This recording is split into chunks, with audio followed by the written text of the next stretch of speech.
Ohio, it was an all-day event, so there were businesses disrupted and traffic disrupted, and people's lives disrupted a little It bit. all started Thursday around 7 a.m. when police say 37-year-old Daniel Ryan Tiger crashed a stolen vehicle in the area of Crater Lake Avenue and Jackson Street in Medford.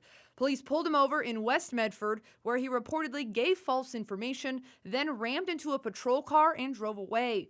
After crashing again, he ran into this industrial complex on Lars Way and Bryan Way. Multiple witnesses were reporting that he was armed with a firearm and that he had fled into an industrial complex. He barricaded himself in the warehouse for most of the And he day. did fire rounds, in which case we backed out of that area and waited.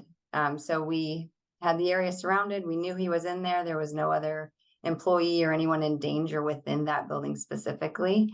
And so we kind of waited that out. Our biggest concern was public safety. We wanted to ensure that he didn't become an active threat to the community. The suspect has multiple outstanding felony warrants, including a parole violation out of Ohio and a weapons offense in California.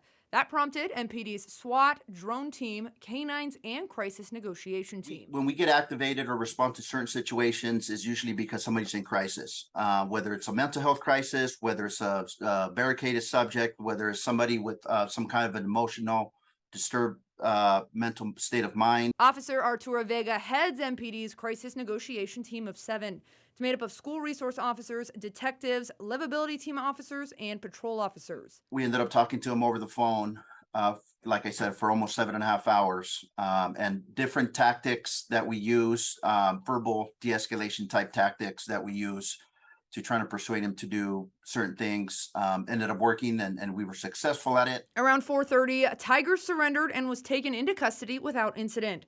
Officer Vega says it highlights the importance of the team. And sometimes it takes 7.5 hours to convince somebody to come out. And luckily for us and for the suspect and everybody around there, he was willing to come out without, like I said, anybody getting hurt.